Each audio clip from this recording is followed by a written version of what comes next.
Welcome to Lesson 3 of Section 8 of the BJCP training program from the Bros Anonymous Homebrew Club. We're continuing our look at the brewing ingredient malts and adjuncts, and in this lesson, we're covering the subject of malting. So to start off with, why do we need malted barley? Why not just use the barley straight off the plant? Well, the answer to that is pretty simple. The starches in unmalted barley are mostly non-water soluble. If we add them to water, they're not going to be converted into fermentable sugars, and without the fermentable sugars, we'll have no alcohol and thus no beer.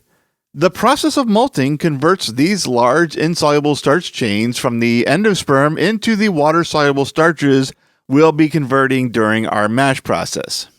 This process will also activate the proteolytic enzymes. Proteolytic enzymes are responsible for breaking down those proteins into smaller amino acids, and those amino acids contribute to the flavor, aroma, and overall character of the beer. This process also activates diastatic enzymes. These enzymes are responsible for breaking down starches into sugars. Most importantly, malting activates debranching enzymes. These enzymes break the links in alpha-glucans. Specifically, they break the 1,6 links in alpha-glucans.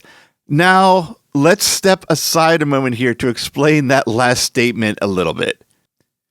Alpha-glucans are complex carbohydrates composed of chains of glucose molecules. These chains can be a linear straight line like this, or break off into different directions like so. The branching off is due to the presence of the 1,6 linkages in the molecules. Breaking these links effectively break the branches of the alpha-glucan molecule. By breaking these branches, the number of available reducing ends on a molecule increase, and by increasing the number of these now simpler molecules, we're going to be able to create more fermentable sugars. And that's going to lead us back now to where we sidestep from, so let's pick up where we left off.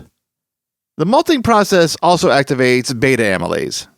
Beta amylase produces maltose units and those all-important fermentable sugars.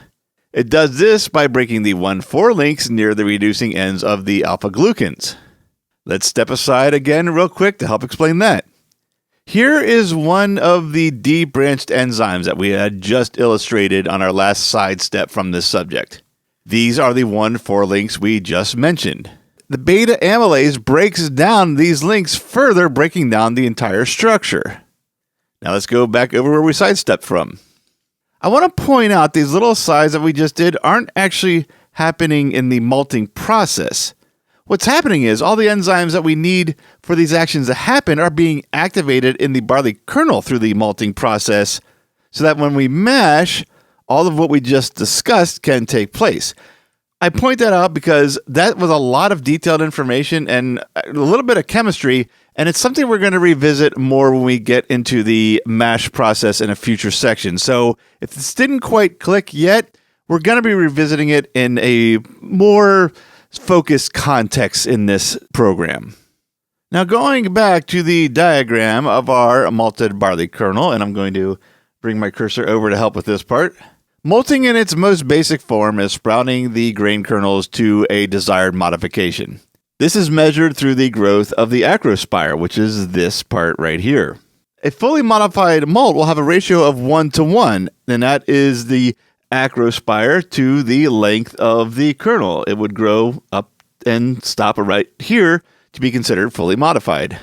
American and continental malts are generally less modified. Usually somewhere in the 50 to 75% range. Somewhere around here is where the sprouting would be halted. This range was picked because it retains more of the endosperm, and with that comes more materials to get us to our fermentable sugars.